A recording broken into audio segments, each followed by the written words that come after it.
Max Verstappen is going to win this year's championship. Oscar reveals the tension amongst drivers and Red Bull shuts down team drama. Do consider subscribing to the channel. Let's get straight into the latest F1 news. Max Verstappen has recently expressed his confusion regarding the numerous rumors that circulated during the summer about Red Bull's supposed use of asymmetric braking. He took the opportunity to address comments made by competing Formula One teams that seemed to be attempting to create trouble for his team. Red Bull Racing experienced a very strong beginning to the 2024 Formula One season, dominating the competitions. However, their success started to wane around the time of the Miami Grand Prix in May. At that event, McLaren introduced a significant upgrade package that completely transformed its MCL38 into a car capable of competing for victories. Meanwhile, Red Bull began to acknowledge that they might have made a misstep in the development of their vehicle, the RB20. In the aftermath of this downturn in performance, Red Bull initially found it challenging to bounce back and regain their competitiveness. The last time they celebrated a victory was in June when Verstappen won the Spanish Grand Prix. Since then, they have only recently started to make progress in resolving the handling issues that had plagued their car in various recent races. As the summer went on, speculation about the reasons behind Red Bull's sudden decline in form began to escalate. This was fueled by the fact that the FIA, the governing body of Formula One, tightened its regulations concerning asymmetric braking. This adjustment effectively closed a loophole that had existed in the rules for the upcoming 2026 regulations and retroactively applied this new phrasing to the current year's rulebook. The FIA further clarified that this rule change had not been initiated because a team was currently using a system that the updated wording outlawed. However, this did not prevent the speculation that suggested Red Bull had been utilizing a system that they were then required to eliminate from the RB20. In a conversation with Motorsport, Verstappen reflected on the whole situation with a sense of amused disbelief. He noted how often people come up with various claims and conspiracy theories.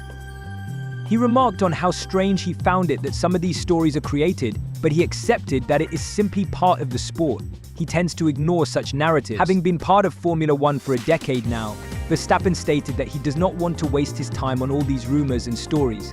He mentioned that he hardly reads anything related to F1. He acknowledged that sometimes he comes across information or hears from others about certain comments made by people in the sport, but he makes it clear that he believes people can have their own opinions. For himself, he chooses not to waste energy on what others might say regarding these matters, stressing that he doesn't really care about it. Rival teams have also criticized Red Bull for its performance decline and the internal struggles within the organization.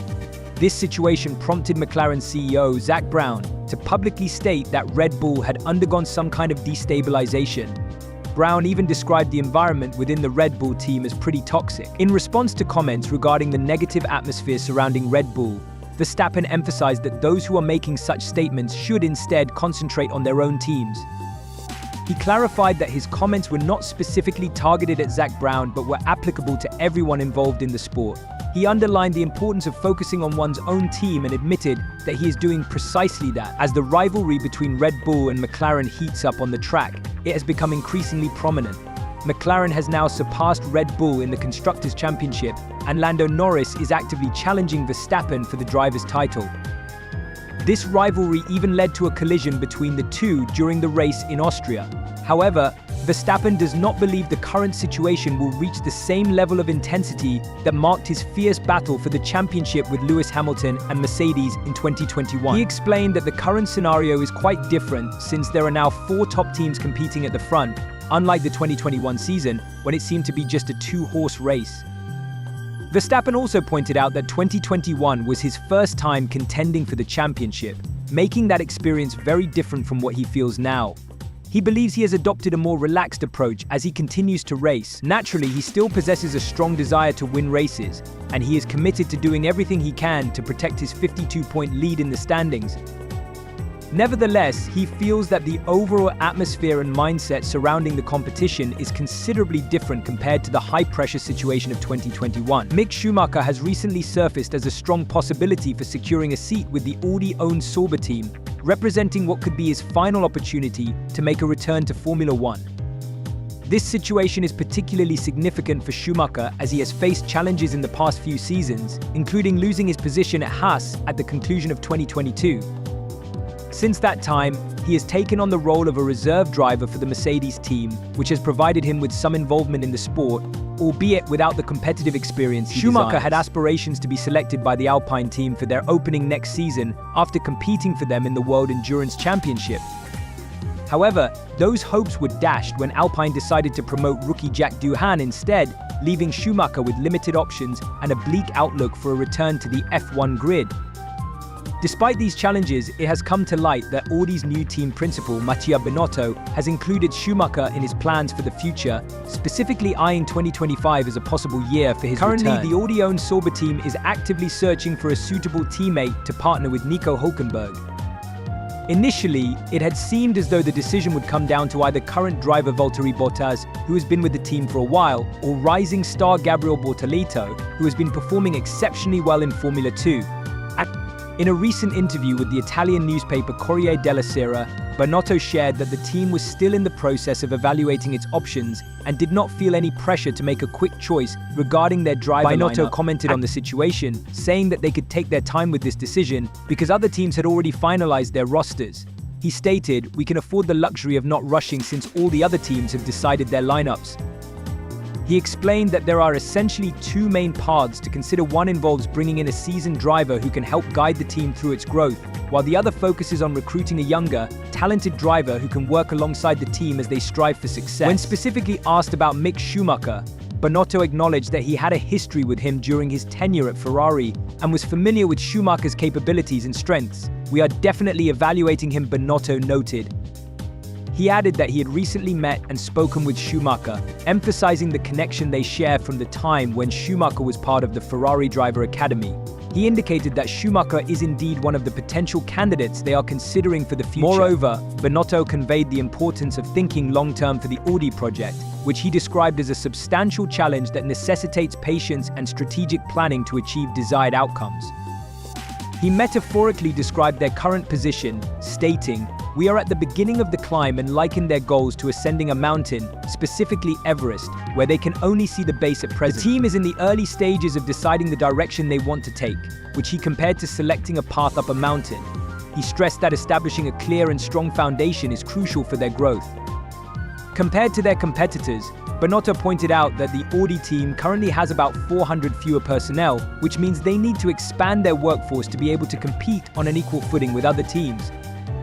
Additionally, he mentioned that finding qualified personnel would take time and would likely extend beyond just the realm of Formula 1, reasserting their commitment to investing in young talent. When probed about the time frame he envisions for Audi to emerge as winners in F1, Binotto reflected on the historical context, noting that other teams have often taken many years to reach the pinnacle of success.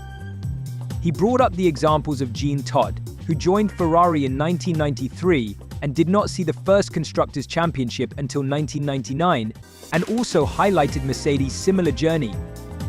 He projected that it could take Audi about 5 to 7 years to contend for the title, concluding with an optimistic outlook that they hope to be battling for victories by the year 2030. Oscar Piastri has shared some insights about the most uncomfortable atmosphere he has encountered in the Formula 1 cooldown room, and it seems his list of experiences in this area is growing quite quickly. Although Piastri is still quite new to the world of Formula 1, being just in his second year, he has already achieved an impressive number of 9 podium finishes out of 40 races. This means that he has a success rate of nearly 25%. During a video interview conducted at the McLaren Technology Centre in Woking, Piastri spoke to the UK publication Cosmopolitan about various topics, one of which was the awkward moments he has faced after races while in the cool-down room with other drivers. When he was asked to name the most uncomfortable cool-down room experience he has had so far, he took only a brief moment to reflect on it before sharing his response. He stated, "The most awkward cool-down room experience happened after the race at Spa, where George Russell took the victory and Lewis Hamilton finished in second place. In that race, both drivers from Mercedes were using different race strategies. Russell opted for a one-stop strategy, whereas Hamilton decided to go with a two-stop strategy. At the end of the race, these two strategies came together, but Russell managed to keep enough pace to stay ahead of Hamilton and Piastri, who was also pushing hard from behind. However, what made that moment particularly tense was the fact that later on, just a few hours after the race concluded, Russell was disqualified because his car was found to be marginally underweight. This disqualification occurred after the cool-down room meeting, where Russell, Hamilton and Piastri all gathered before heading to the podium. Piastri recounted how he finished third in the race, which was initially a great accomplishment, but soon after, George's disqualification added a layer of tension to the situation. Reflecting on that moment, he said it was quite tense, especially given the good performance Lewis had put in during the race. He noted that Hamilton drove exceptionally well throughout the event and under many circumstances should have secured the win quite comfortably. Piastri understood very well how intense and difficult that situation was for Hamilton at that moment in time.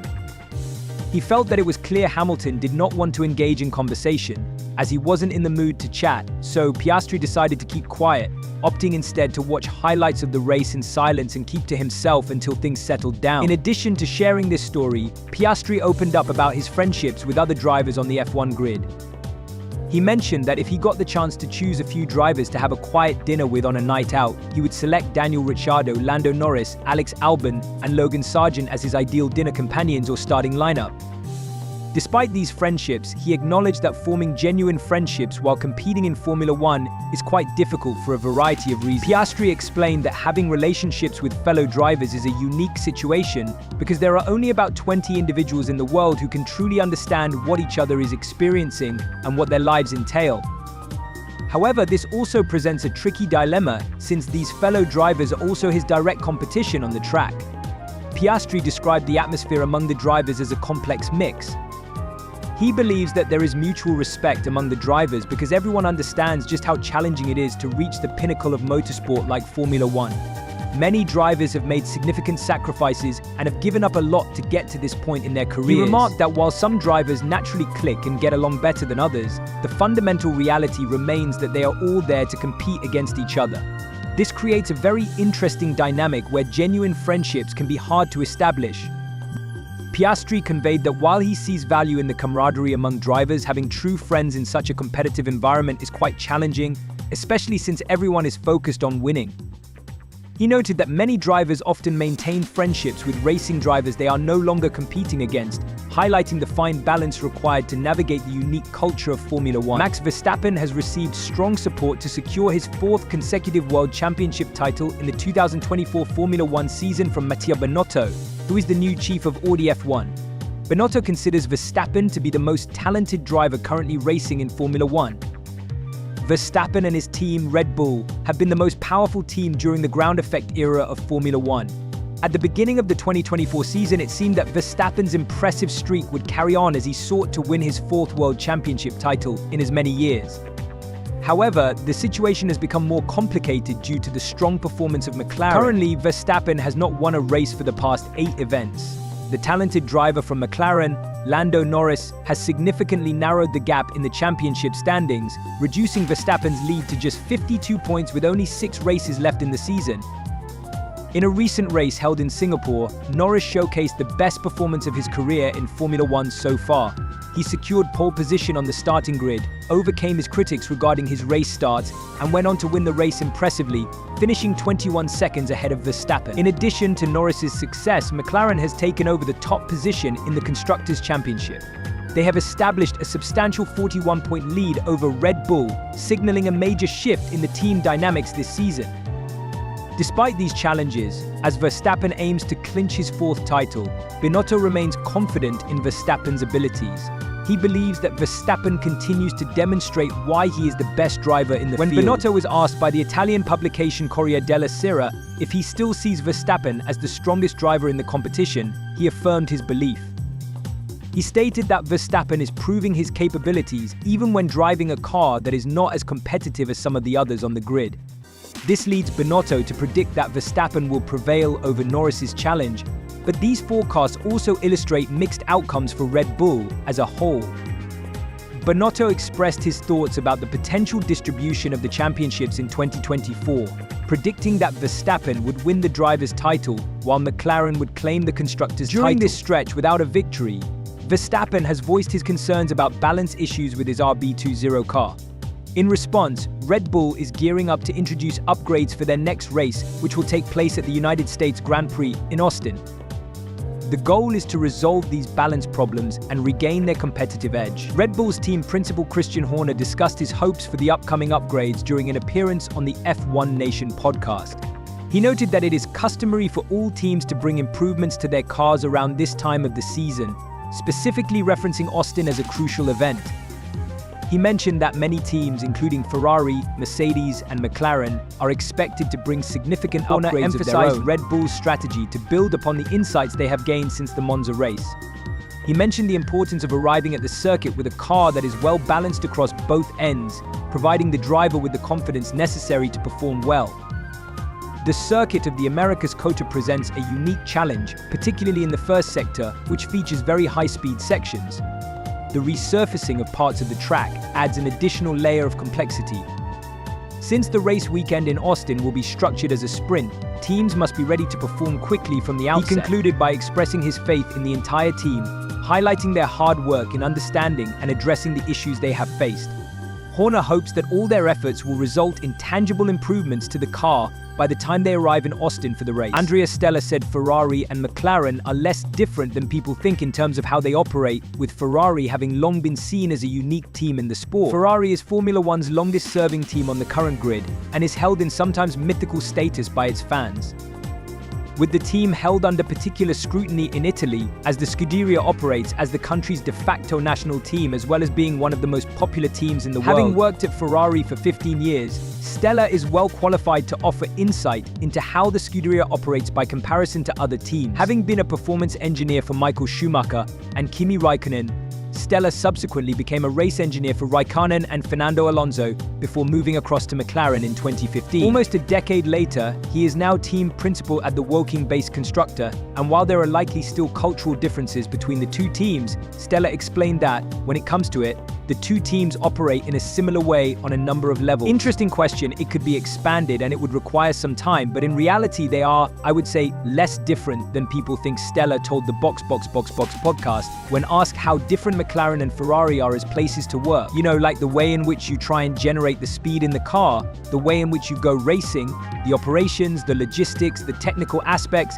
they are actually based on the same fundamentals. Having been under the stewardship of Enzo Ferrari for so long after he founded the Scuderia, the team retains a family minority owner through Enzo's son Piero, who holds a 10% stake in the company to this day. Given the reputation the Scuderia's founder had as a racer with winning at the core of what he worked towards, Stella was asked how the F1 great would likely have felt about his move across to McLaren, and he admitted that it would likely have been a mixed set of emotions. I think after 15 years at Ferrari, probably his first reaction would be upset, and he would say, "What is this guy doing there?"